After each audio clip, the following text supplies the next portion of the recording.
The Bliss Business Podcast, the show about empathy, connection, and consciousness in business. Today's episode is brought to you by Zero Company, your paid search, social media, and programmatic ad experts. Welcome back to the show, everyone. I'm Stephen Zakash here with my co-host, Tulio Saragusa, and our special guest, who we'll introduce in a moment. So research from McKinsey shows that organizations in the top quartile for diversity are significantly more likely to outperform their peers on profitability. They're creating inclusive environments. It's not just a moral initiative, it is actually a business imperative that influences innovation, retention, long-term growth, and many other things. And today we are exploring what it means to foster a culture of inclusivity and how leaders can move from good intentions to meaningful everyday actions. And Tulio, introduce our special guest today. My pleasure. Our guest today is Fredric Abramson. He's a multidisciplinary problem solver whose career spans science, technology, business, and law.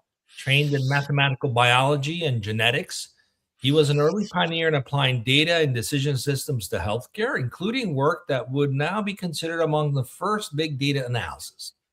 Before entering the legal profession, he built experience across academia, government, and entrepreneurship, later earning his law degree with honors and being admitted to multiple bars, including the U.S. Supreme Court.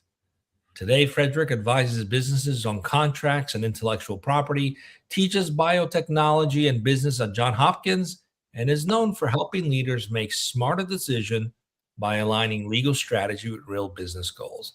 Fredric, welcome to the Bliss Business Podcast. It's great to have you. Thank you, guys. I appreciate the opportunity to share thoughts, and I'm honored that you're including me in this terrific podcast activity. Well, and inclusion is our topic today. So, Fredric, inclusivity, it's a word that we hear frequently, but it can mean different things depending on the organization. How do you kind of define that in a way that, maybe leaders can actually pull out and practice in their business? That's a great question. And I think of it as going beyond the superficial of race, sex, national origin, and things like that. And I would draw on my experience in teaching and business and other things where I learned that in any group that you have, you can create a sense of belonging. Because if people feel they belong, then you're creating a culture of inclusivity. Does that make sense? Yeah, it does make sense. And it's something too that's kind of interesting in our business and on the marketing side is you can chase trying to get transactions and get people to pay things, or you can chase that kind of sense of belonging, that they want to belong to what you're about. And so I think there's so many ways that when we focus on belonging, it really is an important part of any sort of organization. It reminds Go ahead. Sorry. It reminds me of a conversation I used to have with one of my radicalpurpose.org co-founder, Matt Perez, who passed away recently. We used to talk about how when an employee joins an organization, most companies, they think about inclusivity on how to bring them into the fold. And we would have conversation about anytime someone joins the organization changes and evolves with each person because they bring in their own version of something. And really what being inclusive is about being expansive. So, the question I have for you is, you've had experience across all spectrums of life, academia, government, business. Where do you see leaders most commonly fall short when trying to create inclusive environments? And what is the impact that this has on their teams? That's a wonderful question. And I think it is that many times people think that if you bring in a person that's different Y than the X's that are in your group, that you're being inclusive. But I think that that's not inclusivity. That's really a starting point, but it isn't the end point. And the issue is, how do you behave with people? How do you engage them? How do you create a culture in which you reward honesty and integrity and promote the ability to collaborate without hard judgments and blame? That makes sense? And I will share as an experiential thing. This is part of what, as a teacher in higher education. So when you went to college, you went into a class for the first time and you sat down with 10, 15, 20 other people, many of whom you don't know, particularly for the big university. How does a teacher build a culture of inclusivity for that group? Mm. The way I did it was by engaging the students in conversations, interactive with me, but also with each other. So, for example, I would assign readings, and then I would, in the beginning of a class, I would say, Mr. Seguosa, is your last name Seguosa? Siragusa. Siragusa, okay. Close. Describe what you think this paper talks about, and you would tell me. And then, Miss Wilson, do you agree with his description? And then suddenly the students are aware it's not me telling them, it's them, they collaborating with each other to learn the material. Now, it's easy to say that's inclusivity, but here's the empirical find out of what happens. I have gotten feedback from the various universities I've taught at that 10, 15, or 20 years later, my class is the only course that they still use in their life. Because when they were learning, they were part of a group of people learning in their own way, but sharing ideas. Yeah. And so sharing is a key for inclusivity.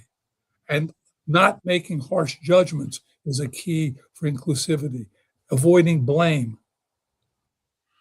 There are more things. I'm just sharing kind of an overview, but it's a great topic to think about because we tend to catalog people into slots and then judge them based on that instead of bringing them together as collaborators. I love the description as collaborators. I strongly support that. The idea of collaborating creates intimacy. And unfortunately, a lot of companies are so focused on compliance and following processes and standards that only a few people decide, right? Yeah. And then because they took into consideration various thoughts or ideas, they created something, a few people created something for everyone that they think is inclusive without actually getting the input or the collaboration from the majority of the people. And so, like, what behaviors from leaders immediately signal whether inclusion is real? Like, what should people look for? Because I'm sure people listening, maybe even looking for a job or new to the market, and a company might be talking about how inclusive they are. And it sounds great on paper, but then, like, there's always that telltale sign of what is real and what isn't. What are the immediate signals that where it's like inclusion is real? What are the key things we should be looking for in companies? Well, it's a great question. I think in my mind, one of the keys is whether the person who you're targeting as the leader actually pays attention to, listens, and acknowledges what other people are saying so that the person saying it knows they've been heard. And I will share two things with you. One is a line from a famous song, The Sound of Silence, in which Simon and Garfunkel say people are hearing without listening, right?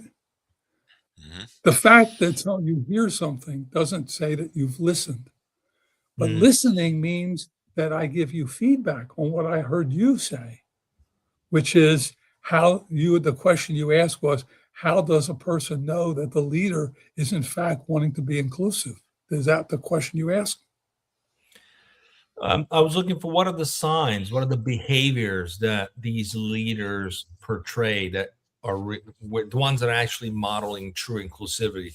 Some key behaviors that you can look for is like, it's not just words, they're actually living it. You mentioned some, the ability to listen, really, not for just how to answer, but listening to understand and relate, which is very different than just listening to speak back, right? So I'm curious, what other behaviors should we look for? Listening is matched with sharing the feedback. So if I acknowledge what I hear you say about understanding the distinction between simply listening and behaving inclusively, okay, then the next step is to restate what I hear, which is how do people in fact understand who's just listening and who's behaving, right? And then if I have a question, I can ask you to clarify what you mean. And then I can say, I really enjoyed that. I really think it's a great question. And I'd say, where do we go from here? Notice what I'm doing is if they give you feedback on what they hear and they ask you, did they get it right? It's not enough to tell you what I hear, but did I hear it the correct way? There's the beginning of a discussion that leads to inclusivity. Does that resonate? Absolutely. And I love what you're saying. Where do we go from here? Because you're including yourself in that equation instead of where do you go from here? That's not actually inclusive language. So you can tell even the way people talk is a telltale sign. And question that comes up now is what role do you think vulnerability plays for leaders in terms of being inclusive? Being vulnerable ties, in my mind, to understanding and accepting the vulnerability and the fact that there's a lack of perfection. And part of vulnerability is also admitting and confessing, if you will, when you screw up. Because when you screw up, you're pointing the finger at yourself saying, I made a mistake. And most people that I've worked with, if the leader acknowledges they made a mistake, they say, oh, the person's really with us, because typically a lot of people in the non-inclusive environment find a reason to blame somebody else. Mm. So for example, in my world, I say, I like to be reminded of things. The inclusive thing is I screwed up and I forgot to do it. The non-inclusive thing is, how come you didn't remind me? Right. Yeah. No, I think it changes like we always talk about, like psychological safety of some kind of setting, and the vulnerability really is one of those keys to setting that tone, right? Right. Yeah, I always say the most vulnerable is the most powerful, because you're modeling to being human, and that creates intimacy. Ultimately, we're all striving for connection. Without intimacy, there's no connection. Right. And a good point that I'm processing and focusing on that is, in the organization, everyone knows everyone is not equal in the sense of the roles they fill in the organization. So like when I run my team meetings, clearly I'm the leader, CEO, but I'm listening to the group. I'm listening to what they say. I tell them what I'm hearing, and I summarize things in a way that they feel as if they know that they've been heard, so that their language becomes my language. That's a culture. So I've got a bunch of people who are experienced. Right now, we're pre-revenue. We don't have any investment yet, but I have a team of people who stay with me for over a year, and that's because I believe the model we have is everybody's thinking counts for something. Hmm. Nobody's thoughts are told that was really stupid. Why'd you do that? Because the value is in expressing the thought and then being able to summarize and encapsulate what people are sharing and saying, let's talk about this some more the next time or go to the next level. So it points to the future as well as the present. I like the example you gave earlier when teaching a class and getting people involved. And to me, I think this is where these little sort of practices, and habits and things like that, when we can kind of systemize those, as we kind of talked about, this is like can we systemize this as a kindness or something that consistently creates inclusivity? Do you have any other ideas on sort of systems that kind of support inclusivity? Well, yeah, I'm going to go out on a limb here because I focus on creating what I call wellness DNA, wellness genetics models. And I tested this out with people. So imagine there's a gene for not learning from mistakes. And I've asked people in HR, what would you do if you hired an employee who genetically doesn't learn from mistakes? And they say, what do you mean? I say, well, what do we call a kid who doesn't learn from mistakes? I'll ask either of you to share what you think. I'll give you my answer, but what do you think we call a kid who doesn't learn from mistakes? The word starts with an S. Yeah, stupid. Exactly. Yeah. Yeah. But when I tested this out. I mean, assuming they have no learning disabilities. Yes. Yeah. But the father of a kid, young kid, tested positive gene for not learning from mistakes. So he goes to the teacher and he says, my son isn't stupid. He has a gene that doesn't let him learn from mistakes. You have to show him how to do it right the first time. That changed everything. Wow. Because now the teacher understood the kid wasn't just being a jerk. He truly had a problem in how he learned. And so the teacher adjusted how he taught the kid, and the kid learned. That just kind of blew my mind. I had no idea that even existed. That changes how I view yeah, so that's an actual thing. That's an actual. Yeah. Wow. Yeah. There's a gene for being shy. And a woman executive tested positive for the gene. And she said, I go to meetings and no one comes to talk to me. And I said, okay, now do you know you're genetically shy? What do you do? So I go to meetings, I stand in the doorway and I greet them. Hello, Mary, I'm Susan. And everyone knows my name. And then they come talk to me. So her fix was very simple and elegant. So she didn't have to learn to be unshy. She learned how to engage someone so that they would want to engage with her.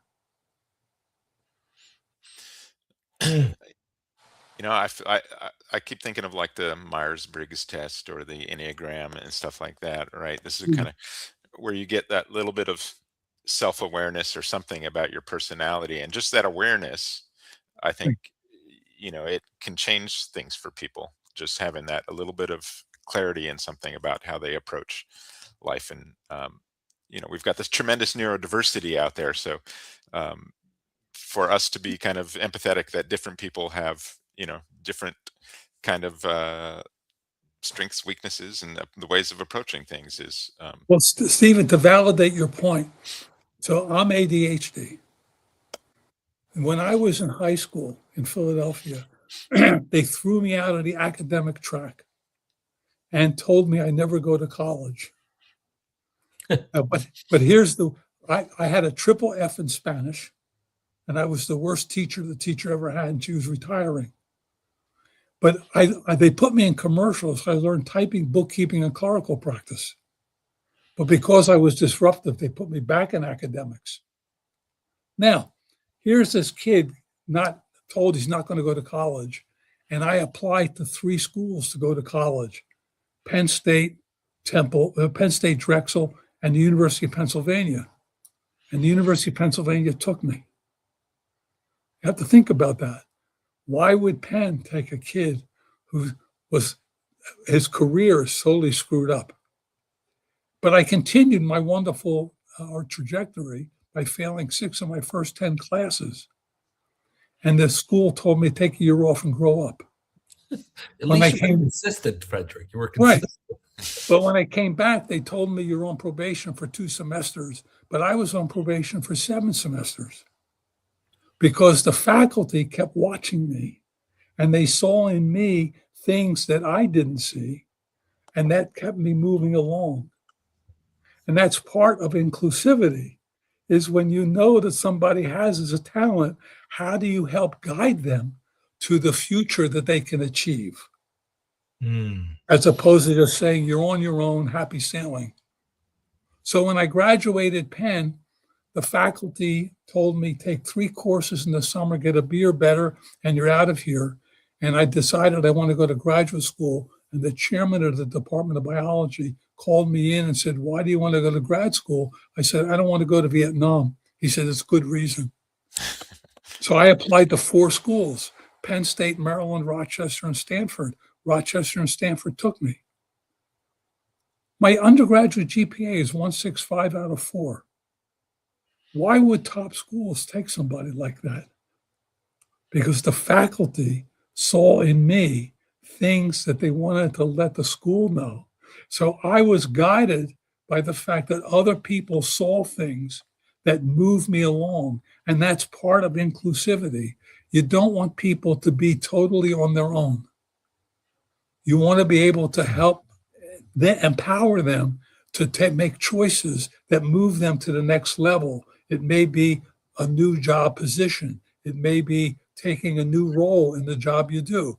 But you have to be able to see the talent in someone's ability and then encourage them to take that step as opposed to just letting them alone. Yeah, maybe they'll do it, maybe they won't. That's not inclusivity. Inclusivity is saying, I see you have this ability. Have you thought about doing this? Everything you're talking about is not only good for leaders, it's like what makes a good parent. I mean, just you talked about believing in someone, and there's been study done that showcase the impact that has on someone's ability to be successful, whether you believe in them or not, which is how many leaders actually shoot themselves in the foot because they start questioning people instead of believing them and supporting them. But it really reframes the whole idea of seeing beyond the measurable results of someone. But you had to have embodied something that made them want to do that too. Would you?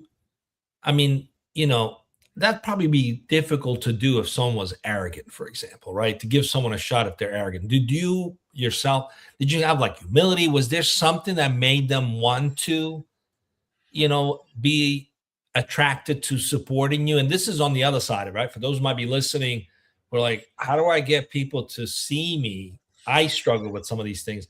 How do I get them to see me? Was there some kind of trait or character that you embody that helped them want to overlook the grades and still believe in you? I'm just curious. That's a great question. And I think the answer is what the chairman of biology said to me when I asked him for a recommendation. He said, "We've been watching you." What? He said, "You will make a statement in class that our best graduate student won't understand. And 5 minutes later, you make a statement in class that's so cosmically stupid, we don't understand how the same person could say both of them. But it's the first one that counts."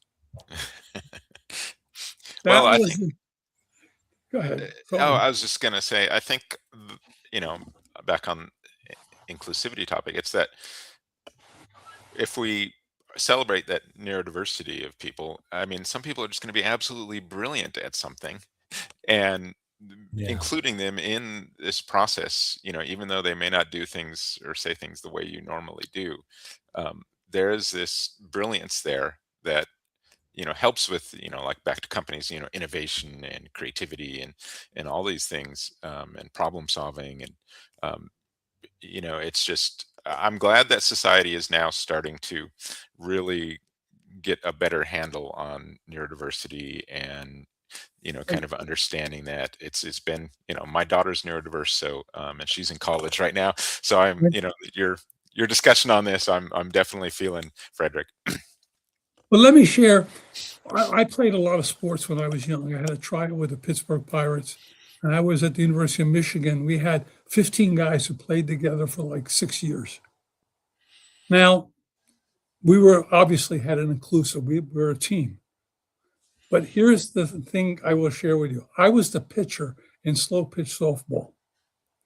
And if you were a center fielder and you screwed up, I was known to run off the mound out into center field with my hand like this, telling you that you screwed up, where the umpire would have to come get me to bring me back to the mound. Now, what I'm sharing is the guys on the team knew that if you screwed up, I was going to call it. But it wasn't personal. It wasn't that you were bad. It was, I want you to be a better player. You screwed up. And that's why when we played ball, we used to win at everything, because we had a view that everybody had a chance to play every time. We had 15 guys, and the rule was everybody had to play in every game, even though we had all-stars. And the all-stars had to come out and sit on the bench when it was their turn. And in fact, one guy, he was told, you have to come out. He said, I'm too good. And we said, that's it. Don't come back anymore, because that's not part of our culture. So inclusivity doesn't ignore critique. It doesn't ignore the desire to excel. It doesn't ignore the fact that people who are at the lower end of the skill set can't have a chance to perform. And that's what made the team great. And that's, I think, part of what inclusivity is. When everybody has a chance to be involved, in a time of crisis, you'll be amazed. The people at the bottom of the list are often the ones who come through and solve the problem for you and make the difference. I want to go into our question about the role purpose plays in being committed to this kind of way of being. But before we do that, we have a question from the audience. So let's see if we can get you to answer this question here. Fredric, this is from LinkedIn. Can you share with us about the nonprofit work that you're doing? Yes. Someone who knows you. We want to hear about the nonprofit work a little bit. Okay. The nonprofit is a revival of a nonprofit called Fresh Start Science. And the purpose of it is to give young single mothers who are stuck in life and victimized insight into who they are as people, focusing on traits that we value so they could begin building a life. And the example that got me back into this was on a discussion on Alignable. This coach said to me, what could you tell a young woman that would break through the barriers of her lack of self-worth and just feeling exploited and victimized? I said, suppose we said her DNA is a good match for Beethoven and Mozart. And she said that will get her attention. And by the way, using AI, ChatGPT identified 14 different genes that Mozart and Beethoven were likely to have, which translated into their musical genius. Sometimes it's not you. I'm sorry? Sometimes it's not that you're broken. It's just you. There's people who don't match up to who you need to be with, and there's a lot of people that would benefit from knowing that instead of blaming themselves. That's a very powerful work you're doing. And I think the bottom line is that the inclusion is about empowering each person to identify themselves and feel part of something. Now let's shift a little bit about how can we infuse purpose and being inclusive at the same time, because purpose often becomes most visible, especially during a challenge, right? You might be focused on something, you're purposeful towards something, but then challenges come along and sometimes that gets challenged. As you step back from day-to-day operations, what purpose drives your commitment to inclusivity? Like, what's the bigger purpose for you that you've dedicated basically your life to this topic? What's the drive for you behind this? Well, one of them is that I love solving problems that can make a difference. But the other is that it's important, and I use this example. Sometimes you get onto a discussion, and people define purpose as winning, right? Mm. Mm. But I learned a lesson actually watching the Olympic skater Scott Hamilton like 30 years ago. He came off the ice and he was frowning. And the reporter said, "Scott, you're going to win the gold medal."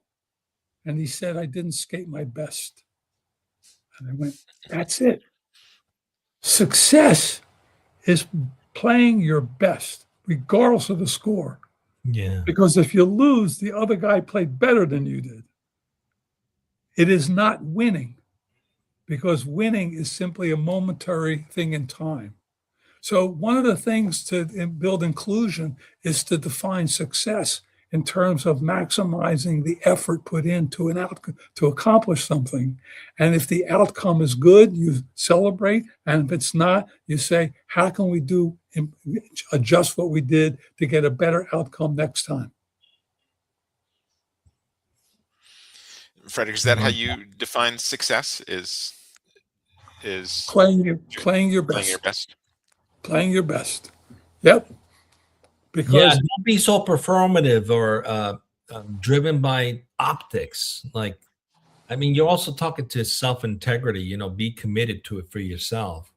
yeah, It's about self-realization, not how you're going to be perceived or judged by someone external of you.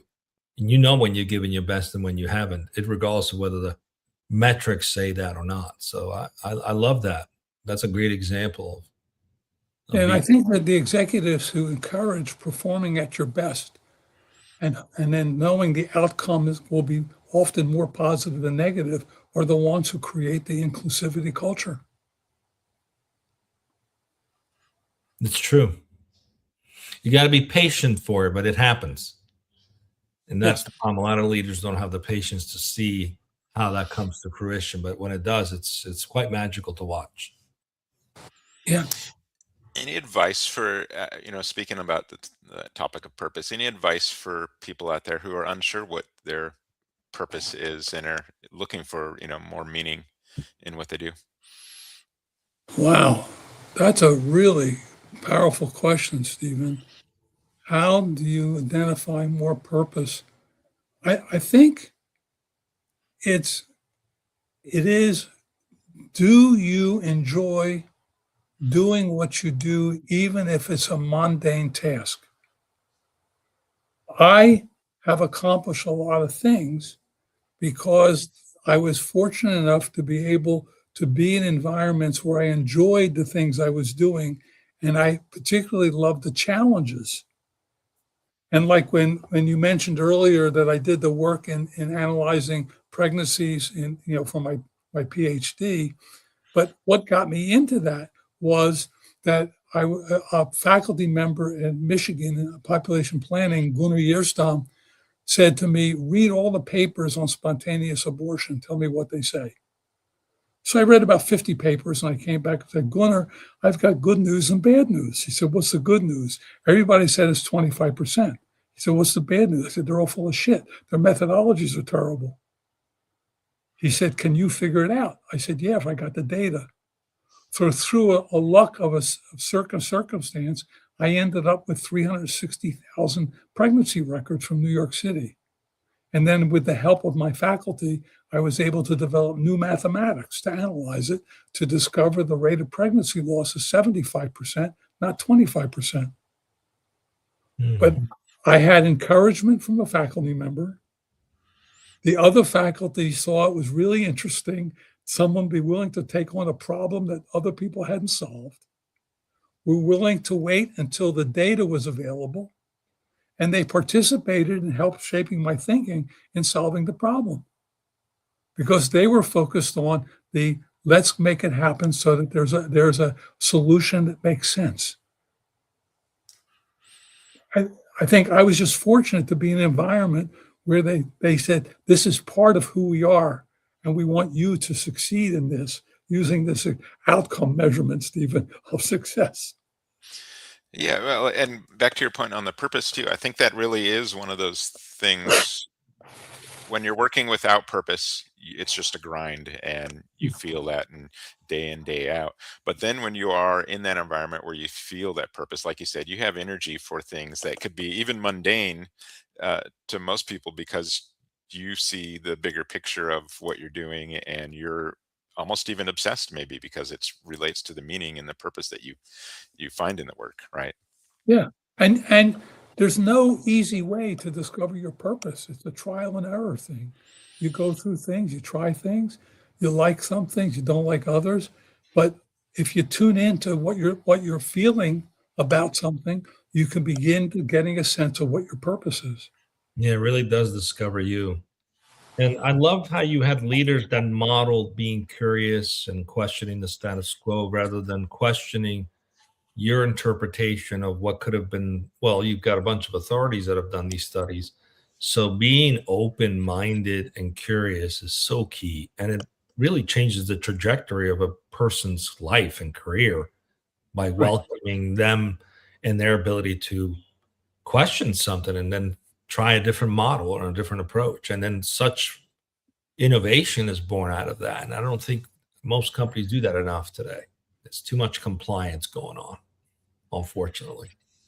There is, because an innovation comes when you actually listen to somebody else and tell them what you hear, ask them if you got it right, and then maybe ask them a follow-on question to clarify something. That interactive dialogue is what begins to open the opportunity to see new things that you wouldn't see before.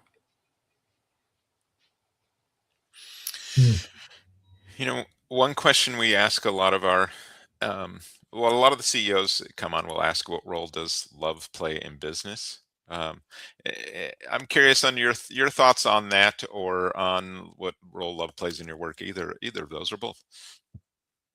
Well, if we want to keep love narrowly focused to a relationship between two people, there's nowhere you can go with that. But love, I think, is a passion for something where you enjoy doing it because it's not a mere formality. And I go back to playing sports again, with the guys at Michigan. Imagine 15 guys getting together every Saturday and Sunday to play ball all year round. It wasn't because they wanted to get out of the house. It was because each one loved being out there on the field to play and to be part of something that was more than just them. And they loved the idea of being coherent and being able to excel as well, because the love translated into excellence. That makes sense? Yeah, I think we almost came full circle with the whole podcast, pulling everything together into the. Yeah, absolutely. So Fredric, we try to give our listeners a little gift, something they can tag on to, something they can practice. Maybe this month, what would be maybe one thing that you would encourage leaders to become more inclusive, to build more inclusive cultures? What's a practical step they can take, like in the next month? What would be one of those things they should take immediately to go towards this goal, being more inclusive? Interesting question. I would share my acronym ARCAR. ARCAR. Okay? Because ARCAR is the shorthand of the interaction in a conversation with people. So the A is to acknowledge things like, I appreciate you asking that question, right? The R is restating.